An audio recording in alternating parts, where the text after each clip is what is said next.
Ô João, educar, né? Educar é uma função muito nobre e Sim. pouco valorizada no nosso país. Sim. Infelizmente.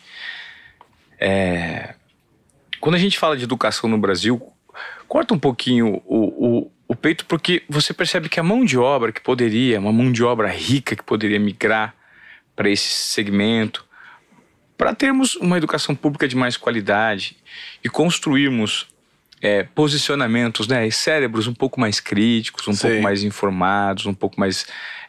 dar mais acesso. Bons educadores transformam um país. Ivan, vou te falar. Claro, quero. Eu não sei se a educação não é valorizada porque não conseguem ou porque não querem. Eu creio que porque não querem. Eu também. Concordo com você. Porque assim, o que a educação consegue fazer na nossa vida? Eu acho que ela consegue despertar uma coisa que você disse que é essencial, que é o pensamento crítico. A educação faz isso. A gente começa a criticar coisas, né? A gente se incomoda com coisas. Você expande a sua mente. Você expande a sua imaginação, sua criatividade, tudo que você sabe, o que você não sabe. Você começa a conversar com pessoas. Eu acho que isso, ela tem esse potencial. No país que a gente vive, isso não é interessante. Você ter pessoas que sejam críticas, criativas, que utilizem da imaginação não é interessante. Não mesmo. Sabe por quê? Porque essas pessoas vão fazer aquilo que eu te falei lá. Elas vão tirar a poeira do tapete. E aí eu acho que é por isso que a gente não tem esse processo de valorização tão firme.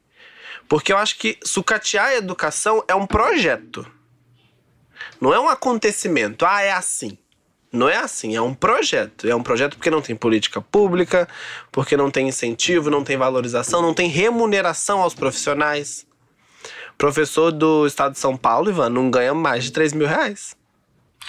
Essa é uma maldita herança cultural que nós trazemos do tempo de colônia, do tempo do voto de cabresto, do coronelismo, que ainda funciona no Brasil. Sim ou não? Exatamente. Nós temos meia dúzia de famílias que mandam no Brasil, você sabe disso.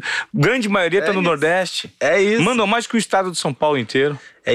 Entendeu? E aí é parte desse projeto, assim. É muito parte desse projeto. Por quê? Por que o professor não ganha... Sabe quanto eu ganhava? Eu ganhava R$2.100.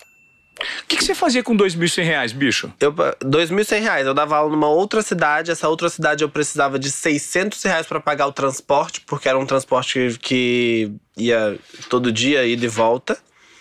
E aí me sobravam desses 2.100 menos 600, sobrava 1.500. Esses 1.500 eu comia, pagava o aluguel e comprava umas coisinhas. Essa era a vida. Eu vou te dizer, Ivan, nossa, era muito difícil, eu não conseguia fazer muitas coisas. Não, eu conseguia. Consegui me mudar para um apartamento mais legal, consegui dividir lá as coisas que eu queria comprar e tal. Isso era possível na minha vida, dentro da minha realidade, somando com o valor que meu namorado recebia. Isso era um fato pra gente, a gente conseguia fazer isso. Mas eu não tinha filho, mas tem professores que ganhavam a mesma coisa que eu e tinham 2 filhos pra cuidar.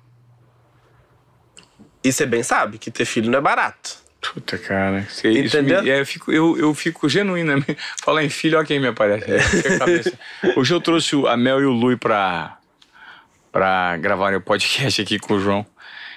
E seria bom... Eles vão ficar felizes de ouvir essa história um dia. Esse podcast aqui. A gente vai estar falando deles. Você estava falando que não tinham filhos, né? Você não tinha filho. Não tinha. Não tenho ainda. Não tem ainda. Veja...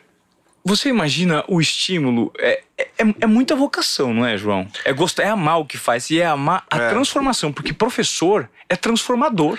É isso, eu amo o que eu faço. Eu acho que mesmo depois de tudo que o Big Brother me proporcionou, eu continuo sendo professor. Eu acho que isso é parte da minha vida, não tem jeito.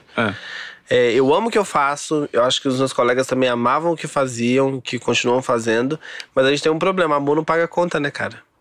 Paga. Amor não vai te dar eu vou pagar o supermercado com amor. Vou pagar a conta de energia com amor. Não vai pagar. Você não vai fazer. Então, pra isso, a gente precisa de dinheiro. Essa é a realidade, entendeu? Então, assim, você pagar esse valor pra um professor, por que você quer pagar isso pro professor? A gente tem uma tríplice aliança, quase, das 3 grandes profissões do Brasil. E das 2 universidades. Ou você é advogado, ou você é médico, ou você é engenheiro. Perfeito. Quais são as 3 profissões que são os cursos mais concorridos das universidades? Engenharia, Direito e Medicina. Pode olhar. É isso. É sempre assim. Vai ter uma ou outra lá que vai ter uma outra coisa, mas vai ser sempre Engenharia, Direito e Medicina. Ah, meu filho passou em engenharia, meu filho passou em medicina. Olha lá, vai ser advogado. Mas por quê? Porque a vida inteira foi assim. A vida inteira foi assim. E hoje, o Brasil, né, quando a gente compara o Brasil com a China, enquanto nós somos ainda um país do direito, né, lá eles são o país, China e Estados Unidos, né, dos engenheiros eletrônicos, né, dos caras que montam software. Então, existe uma carência de mão de obra no Brasil de gerente de software, né? Muito engenheiro tradicional, mas engenharia computacional hoje falta. E o Brasil, você imagina se a gente... E a gente forma essas pessoas, tá? A gente forma. Mas não forma... Então, a gente não consegue formar, talvez, com o nível de demanda que o mercado requer, né? Não, mas a gente forma. Mas será que a demanda necessária? Porque hoje existe uma demanda muito grande. Não é a demanda necessária. Não à toa que a gente importa muita coisa. Né? A gente acaba trazendo muita coisa, assim. E o custo de muitas coisas aqui no Brasil são absurdamente muito mais caras do que em vários outros lugares, assim. Não sei se esse é o formato ideal, assim. A gente tem que se espelhar no que a gente tem de experiência nos Estados Unidos, o que a gente tem de experiência na China, porque os Estados Unidos têm muitos problemas também.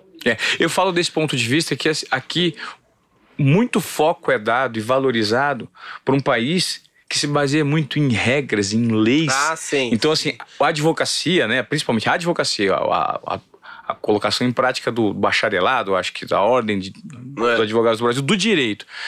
Cara, então assim, enquanto você está discutindo lei e regra, você está deixando de executar algo que hoje está bombando no mercado, que é o digital. É engenheiro de software. Então, em vez de você formar um advogado, forma um cara de software, que o mercado hoje é muito mais expressivo. E você pode pegar hoje alguém e transformar essa carreira, porque um bom engenheiro de software ele pode formar outros bons engenheiros. Eu acho que é isso também. É uma coisa que eu fico pensando, assim. Por que a gente forma muitos advogados, não forma muitos médicos, não, né? Mas assim, por que a gente forma advogados, forma médicos, forma engenheiros? Porque as pessoas imaginam que essas profissões são as profissões que vão dar dinheiro. Isso. Ninguém fala assim, eu vou ser professor porque eu vou ficar muito rico. Exatamente. Ninguém vai te falar isso, entendeu? Ninguém vai te falar, hoje eu vou ser biólogo, porque biólogo ganha muito dinheiro hoje no Brasil, porque não ganha. É por isso que esses cursos são os cursos que vão ser sempre procurados, assim. A questão que eu quero e que eu espero pra esse país, assim, é que o professor não seja menos valorizado que um médico e que o médico seja mais valorizado do que um engenheiro. É que as pessoas compreendam o que o engenheiro impacta na sociedade, o que um professor impacta na sociedade, o que o médico impacta na sociedade. E às vezes a gente acha, médico, esse cara é foda, ele é médico. Mas ninguém vira e fala assim, esse cara é foda, ele é professor, ele é artista, ele é pintor. Ninguém vira, entendeu? Esse cara é professor, ganha R$2.100, tem 2 filhos, paga 600 de condução, sobra 1.500 e toca a vida dele porque ele ama a profissão. Esse cara é foda. Esse cara é foda, entendeu? E aí é isso que eu fico pensando, assim, a gente precisa valorizar as profissões mesmo. Tem muita. Eu não tô falando eu tô falando da minha experiência. Mas assim, eu tenho amigos que são historiadores, que são biólogos, que são artistas, que são maquiadores, que estudaram moda, que estudaram arte, design, fazem um monte de coisa legal e não recebe a mesma remuneração e a mesma visibilidade que muitas outras profissões, assim. Por que a gente existe isso? Porque a gente é um país desigual. Assim como a maioria dos países são, entendeu? Mas o nível aqui talvez seja mais evidenciado, Num contexto de América Latina, eu acho que sim também, assim. A gente, né, num contexto de América Latina no geral, a gente... nós aqui, né, latino-americanos, temos essa experiência, assim. E não é isso que eu quero, sabe? Não é isso que eu quero. Eu quero ter a possibilidade de virar para os meus colegas de profissão e falar, olha, que legal que você tá ganhando muito bem. E essa não é a realidade, entendeu?